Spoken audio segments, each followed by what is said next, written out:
কালীগঞ্জের মধ্যেই পাওয়া যাচ্ছে সেই ভাইরাল পোড়া রুটি ও মালাই চা। আর সেই মালাই চা আপনি খেয়েছেন কিনা অবশ্যই কমেন্ট করে জানাবেন। কি শিপন ভাই, ভাই সব জায়গাতে পোড়া রুটি আর মালাই চা পাওয়া যায়, আপনাদের কালীগঞ্জে কি পাওয়া যায় না পোড়া রুটি আর মালাই আরে চা? ভাই টেনশন করেন না, আমাদের কালীগঞ্জের দিলখুশ জুস বার এবং ক্যাফে থাকতে কোনো টেনশন নাই। আমাদের কালীগঞ্জে এখন পোড়া রুটি ও মালাই চা শুরু হয়েছে, তাহলে চলুন আজকে আপনাদের সেটাই খাওয়াই। অবশ্যই চলেন।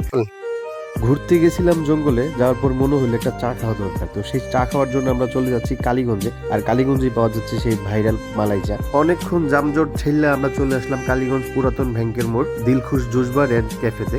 আমাদের রিপন সাহেব কিন্তু হচ্ছে সেই আরিশকা থেকে মানে এদিকে হচ্ছে আমাদের ফয়সাল ভাই। আমাদের কালীগঞ্জের মধ্যে ফয়সাল ভাই কিন্তু হচ্ছে প্রথম পোড়া রুটি ও মালাই চা নিয়ে আসছে। রুটির মাঝে ঘি দিয়া চিনি দিয়া আগুন দা পুইরা ভালা রুটি পুইরা খাওয়া লাগবে, কারণ এটা এখন ট্রেন্ডিং এ চলছে। রুটিটা যখন পড়তেছে রুটি করতেছে আমার সাইডে দেয়, কিন্তু আমরা তো তারা ছাড়তাম না, কারণ আমরা এখন খামু। তার জন্য আমরা অনেকক্ষণ যাবতীয় বসে রয়েছি, কিন্তু সময়ের অপেক্ষার কাটতেছে না। এখন যে দিব পোড়া রুটি ওর মালাই চা। রুটির কাম শেষ, এখন তো হচ্ছে চায়ের পালা। তো চাটা হচ্ছে আগে লাড়া টাড়া দিয়ে তারপর হচ্ছে আগুনের মধ্যে দিয়ে দিল। কিছুক্ষণ পরেই দেখতেছি চায়ের মেঝে উত্তানি চলে আসলো। কয়েকটা বলকানি দেওয়ার পরে কিন্তু হচ্ছে আমাদের চায়ের জন্য মোটামুটি কমপ্লিট হয়ে যায়। দিক দিয়ে কিন্তু হচ্ছে আমাদের আলামিন এবং রিপন দুইজনে কিন্তু কাহিলিও জিতেছে এই চায়ের অর্ডার দিয়া। অপেক্ষার প্রহর মনে এবার শেষ হলো। আমাদের প্রিয় ফয়সাল ভাই কিন্তু হচ্ছে এই সুন্দর পোড়া রুটি এবং মালাই চা নিয়ে চলে আসছে। ওখানে কিন্তু মন থেকে চলে আসছে, ও মা গো টুরুদা, কত সুন্দর পোড়া রুটি আর মালাই চা দেখে কিন্তু খাইতে মন চাইতেছে। খাইতে তো আইছি, আগে ভিডিওটা ভালো করে কইরা লই। আমি তো পোড়া রুটি হাতে লই আসছি, দুই সাইডটা দেখতেছি পোড়া রুটিটা কেমন। এটা দেখে এদিকে আমাদের আলামিন সাহেব এবং রিপন সাহেব খাওয়া শুরু করে দিছে। তখন আমি ভাবলাম যে আমি আর দেরি করে লাভ নাই, আমি একটু ভেঙে টেঙে খাওয়াটা টেস্ট করে দেখি